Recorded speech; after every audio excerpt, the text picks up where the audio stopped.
Pecado mortal, o obstáculo para a nossa salvação. O pecado mortal, ou grave, é uma desobediência grave a Deus e a sua lei. O pecado é mortal quando, primeiro, a matéria é grave, ou seja, quando se trata de algo importante. Segundo, existe o conhecimento de causa, ou seja, quando a pessoa sabe o que está fazendo. Terceiro, há a vontade deliberada, ou seja, quando se faz por querer. Se faltar um desses 3 itens, o pecado é leve ou venial. O pecado mortal é assim chamado porque nos faz perder a graça de Deus, ou seja, a comunhão com Deus, levando nossa alma a um estado de morte. Quem comete um pecado mortal rompe por própria escolha a amizade com Deus e coloca-se debaixo do jugo de Satanás.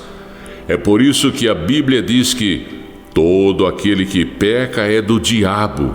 1 João 3:8.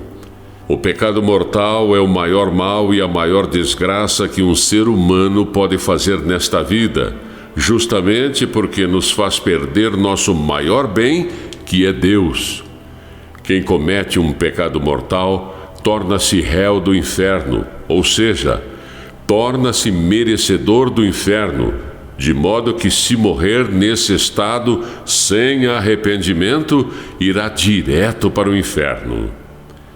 Os pecados mortais mais comuns hoje são: faltar da missa dominical por preguiça ou comodismo, viver juntos sem ser casado, amasiados ou casados só no civil, prática sexual fora do casamento, adultério, fornicação, prática homossexual, etc.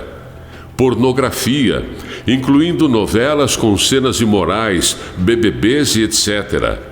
Masturbação, namoro indecente, ter ódio das pessoas quando se deseja o mal ao próximo, frequentar falsas doutrinas, espiritismo, macumbaria, maçonaria, magia, etc. Difamar ou caluniar pessoas, inscrever-se ou votar em associações ou partidos abortistas ou que defendem ideias gravemente contrárias à família, como PT, PCdoB, PSOL, PV, PSTU, PDT, etc. Praticar ou apoiar a prática do aborto, evitar filhos por métodos artificiais, pílulas, camisinhas, DIU, etc.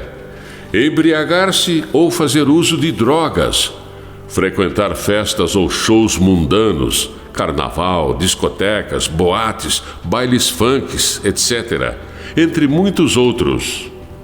A pessoa que está em estado de pecado mortal não pode comungar, pois a Santa Eucaristia é sacramento dos vivos, ou seja, só pode comungar quem está na graça de Deus, sem pecados mortais.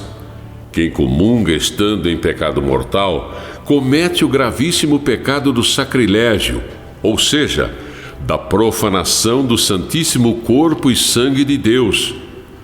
A pessoa que se arrepende de seus pecados, por mais numerosos e graves que sejam, poderá recuperar a graça de Deus e, portanto, a amizade com Cristo, se arrependida, confessar seus pecados com o sacerdote e receber a absolvição sacramental. São João 20, 22, 23. A pessoa que morre em estado de pecado mortal se condena para sempre ao inferno. São Mateus 25, 41. Por isso devemos nos esforçar para amar a Deus de verdade e fugir de todo pecado e de toda ocasião de pecado, pois só se salvam aqueles que no momento de sua morte estiverem na graça de Deus, ou seja, sem pecados mortais. Mas se por fraqueza, ilusão ou orgulho cairmos em algum pecado mortal, não permaneçamos deste modo fora da comunhão com Deus. Busquemos um sacerdote e, contritos, confessemos nossos pecados. Deus não rejeita ninguém que arrependido lhe suplica seu perdão. Devemos nos confessar com frequência, quinzenalmente ou ao menos mensalmente, como ensina o Código de Direito Canônico. O amor de Deus é maior do que todos os nossos pecados. Portanto, não há pecado que Deus não seja capaz de perdoar, desde que haja arrependimento e verdadeiro propósito para deixar o pecado e lutar para permanecer na comunhão com Deus. A messe é grande, mas os operários são poucos. Feliz de quem lê, acredita e divulga as profecias deste grande livro, a Palavra Viva de Deus, porque serão chamados de filhos da luz.